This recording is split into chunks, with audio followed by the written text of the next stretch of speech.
Hey there, I'm Joan, and I wanted to hop on today and talk to you for just a few moments about how to master new songs and add to your repertoire without adding more practice time. And you probably think that that is impossible, but I'm going to share with you the exact steps that I use to learn songs in half the time and add to my repertoire. A few weeks ago, I was asked, can you learn these 18 songs and we need you to perform them? And I said, okay. Now, I am a single mom and I have two teenage kids. So, being a single mom, running my own business, doing different things that, I don't have time to practice for 10 hours a day, 8 hours a day. you know, I still have household chores that have to be done. I still have things that just have to be done, school activities, you name it. Um, so I went ahead, I took it, and I was like, sure, I can do this. So I took the sheet music, I structured my practice hour, and I performed these 18 songs. And I'm going to share with you how I did it. So what I did first of all was I went and I got the sheet music, and I got all the sheet music that I needed. And if you don't read sheet music and you just go by chord charts, this can work as well. All these steps can work as well. So just take the same steps and just apply it to chord charts. Went and I got all of the sheet music, and I sat down and I just played through it. I just sat down and played through each of the 18 songs.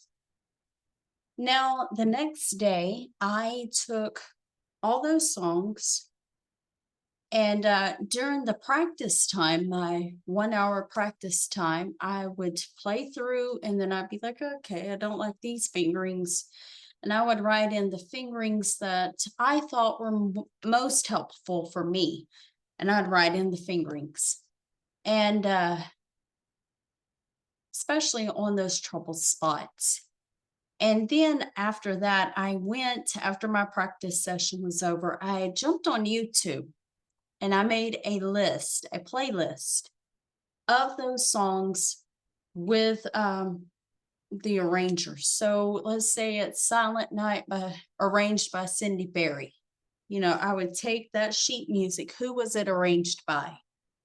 I would put that into YouTube, and sure enough, somebody would have it on YouTube, and I'd save it into a little playlist.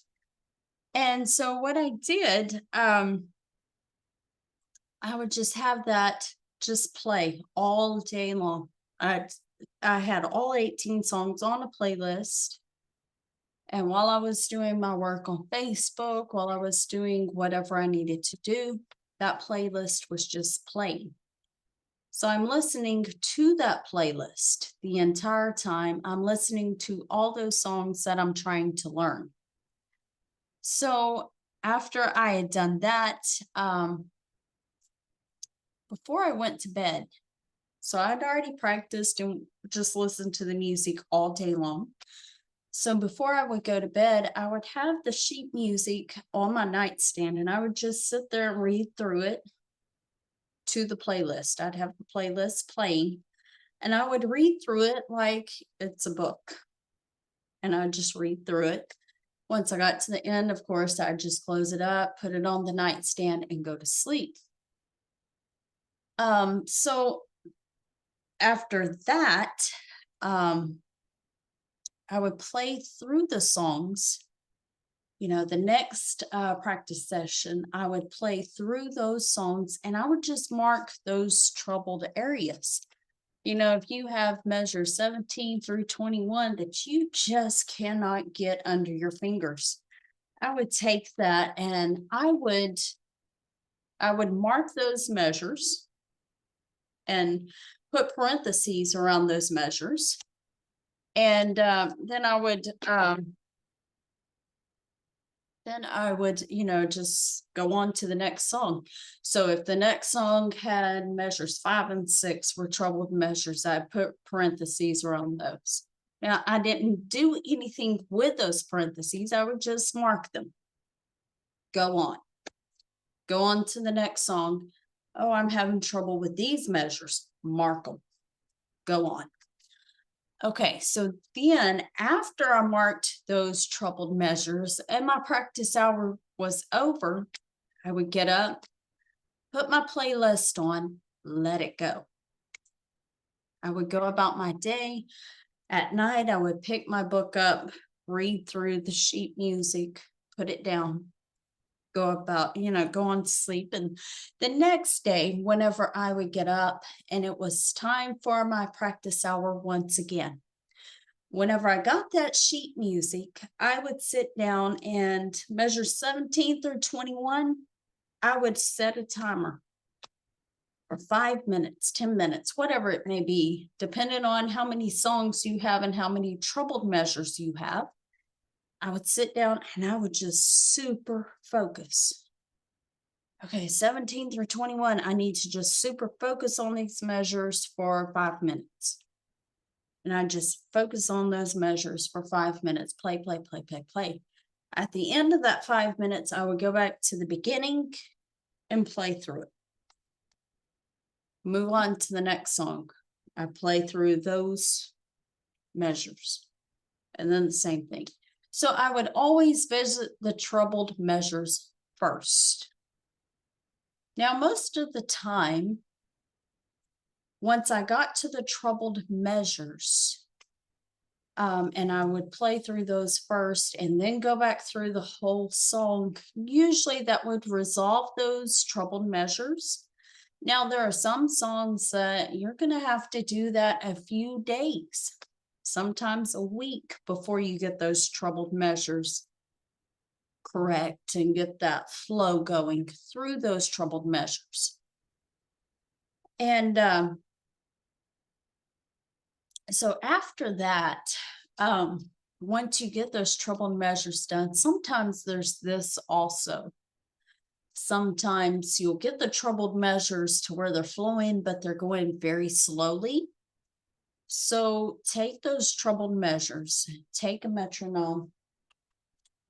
If it's something that is just really going, I've got the flow, but I can't get the rhythm up, I'll start with it at adagio, which is about 60, 63, somewhere in there. Play through it, and that's painfully slow. But I'll play through it, and then I'll just gradually increase the speed, only on those troubled measures. And again, this is once you have it flowing, and then I'll increase the speed and just keep increasing it until it's the same speed as the song. And then the whole song should flow.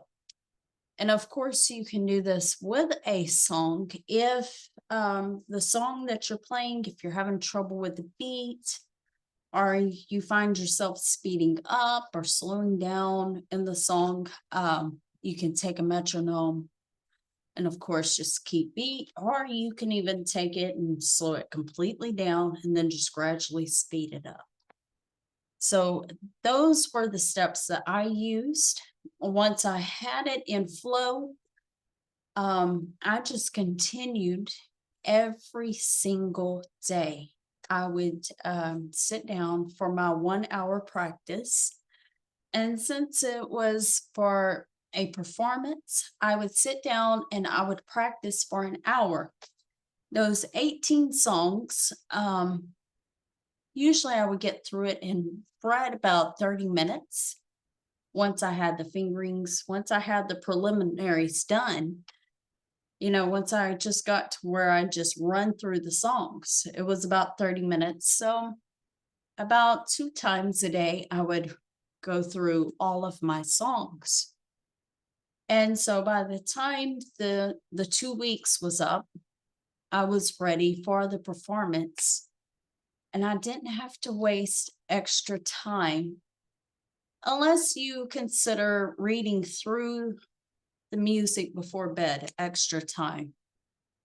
But it's something that is very relaxing for me whenever I sit down, just read through the music, just like you're reading a book. If you read a book before bed, if there's something pressing that you're trying to learn at the piano, just take your sheet music and read through it before you go to bed. I think it was Thomas Edison. I could be wrong, but I think it was Thomas Edison who his wife said that he would not go to bed without asking his subconscious something. And what that means is this: your subconscious is always working, even if you're asleep, even if you're awake. Your subconscious mind is always working out things, always. So you read through that before you go to bed. Let your subconscious take it over and let your subconscious roll it around. And you would be surprised once you get back to the piano how you just flow. It does something, you retain it so much more whenever you just read through it. And especially if you read through it while listening to the playlist. So you're hearing it and you're seeing it. So you got two factors going in there.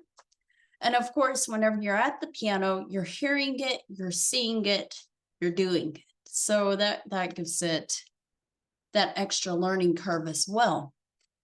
So I took these, and this is the steps that I use personally to learn a song in half the time. This has worked for me for many, many years, and I am sure that it will work for you too. So go ahead and hit the like and subscribe button and follow me here on YouTube. I'll be dropping more nuggets as we go along, and I will be seeing you soon. Bye bye.